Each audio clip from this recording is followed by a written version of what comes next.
Guys, so lately I've been getting the question of where do I ward as a jungler, when do I ward, how do I ward. These questions are really hard to answer. There's not specific answers to those questions, so because of that I'm going to try to break down what I do in the early game, because the late game is completely dictated by if you're ahead. It's dictated by how much the other team is warding, if Gold Fury's up, if Fire Giant is the priority, what lane is behind and gonna get focused, like different things like that all come into play after you get past the first 5 or 6 minutes. Oops, sorry. With that being said, I am going to go ahead and grab some boots here and grab some wards. I want to buy 2 wards and show you guys exactly what I do in the beginning of a game. Realistically, I'm going to start with Bumbas, start of any game, every jungler is pretty much. But I do ward the same spot usually. In competitive, I move it around a bit, mainly because I don't want people to know where I'm warding all the time. But in ranked or casuals or whatever, it's really safe for you to ward right here.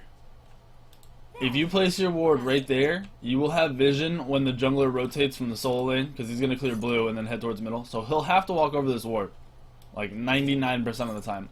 You'll also know if for some reason they're doing a normal, or sorry, a different start.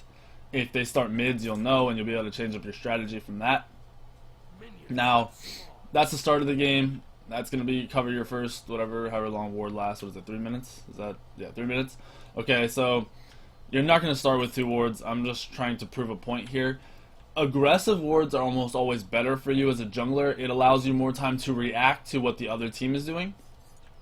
So say I'm doing my speed buff right now and I have a ward right here. I put my ward right here next to their mid harpies.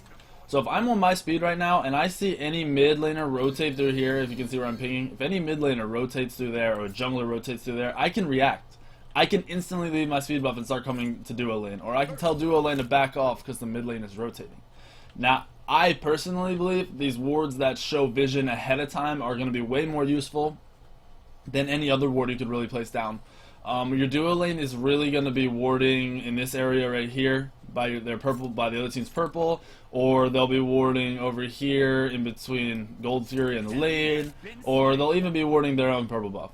Now, the problem with all 3 of these wards is it gives you no time to react as a jungler. It gives your mid no time to really react. It even doesn't give the duo lane that much time to react. They kind of are like, oh crap, they're here, instead of, oh crap, they're coming, I should back out. It's 2 completely different reactions. Now, after, say, your first, I don't know, 3 minutes, 4 minutes, Gold Fury starts to be a more real option for the other team and yourself, whatever. This is when I really just start to buy sentry wards. I really do not care about getting regular wards after 4, 5, 6, 7 minutes. I mean, it's good to have a regular ward deep.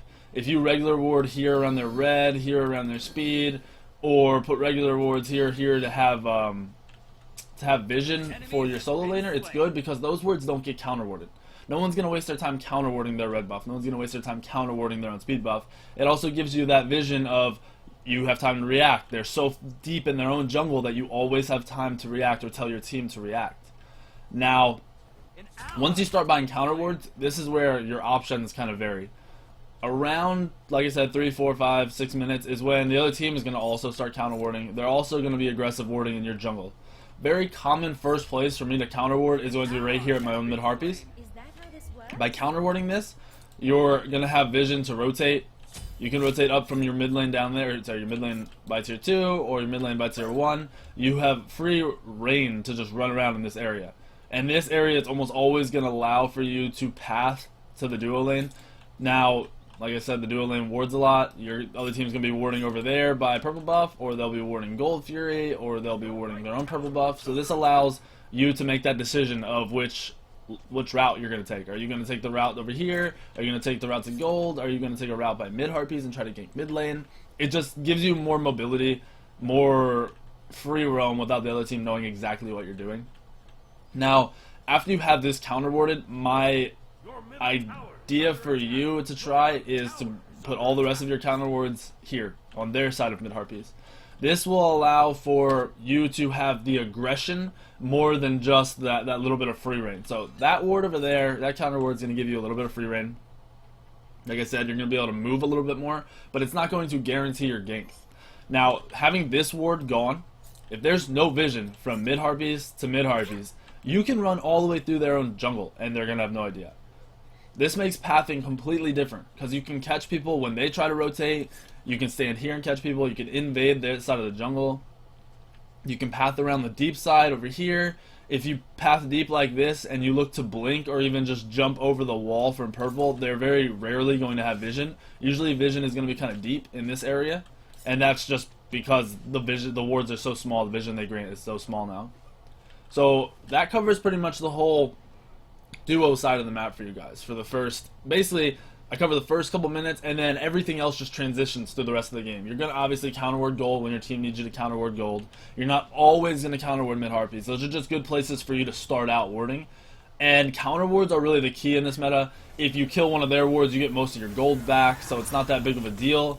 You just have a lot of options. So now we'll talk about warding on the fire giant side of the map. I very, very rarely ever ward on this side of the map other than that first ward in the game, just because I have no reason to. If you're getting a lot of pressure put on that side of the map, if they're invading your speed and your blue a lot, then wards covering, like I said, their side of mid harpies over here, like I did at the start, would be very good. Wards covering this area here would be very good. And those wards also protect your solo laner, but they're not your priority. They're only your priority in the situations where you're getting destroyed and they're invading your jungle, or you're just getting pressured and you don't know what else to do other than to put wards there and have your team react. Now after 20 minutes or so, you're going to start wanting to regular ward the fire giant. Once the fights start moving towards the fire giant, you're only going to want counter wards on the fire giant. One of my favorite wards that I haven't mentioned on this side of the map is a speed ward. I like to invade, I like to be aggressive. Usually I have the timer in my own head, but if you're not good at keeping timers, dropping a regular ward right here on the speed buff will be very, very strong. It will allow for you to invade. You'll have timers. You'll know if the jungler happens to path back there. You'll know whenever the jungler goes for purple buff or blue buff. Sorry, you will just have that little bit of knowledge that can change your decisions in a lot of situations.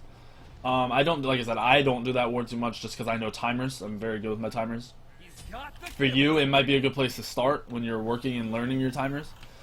That's just my recommendation. Those are the only spots I ward. I do occasionally help out the duo lane and counter ward purple buffs, but that's only when we're usually ahead. It's if you're even or behind, it's not going to be a good ward because the other team's always going to be counter warding that spot and you can't defend it. Being able to counter ward and defend your counter ward, not letting the other team free come in and destroy it, is very important also.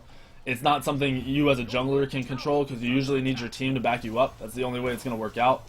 But yeah, those are your choices, and I really do hope that this video helps a little bit. I know a lot of it's very basic, at least to me it's very basic. Some people just don't ward enough. If you don't know when to ward, I ward almost every single back. Like I said, for the first 4 minutes, I usually buy a regular ward almost every back, and then after that, maybe every other back I buy a counter ward. If I'm ahead, I definitely get a lot of counter wards. Remember, you can only have 2 wards down on the map at a time. You do have a lot of options, but at the same time you're limited. So yeah, just make sure you remember all of this. Remember, you can only carry 1 sentry ward at a time, and yeah, you'll be good to go. I hope you guys like this video. Please like and subscribe to my channel. It really, really helps me. Check out my stream. I answer questions like this all the time. If you guys have anything specific, leave comments below with any questions. I'll try to go through and answer them. Come back and read them later. I don't want to answer the same question twice, so I might have answered someone else's and not yours. And I'll see you guys later. Oh, this you crazy mother.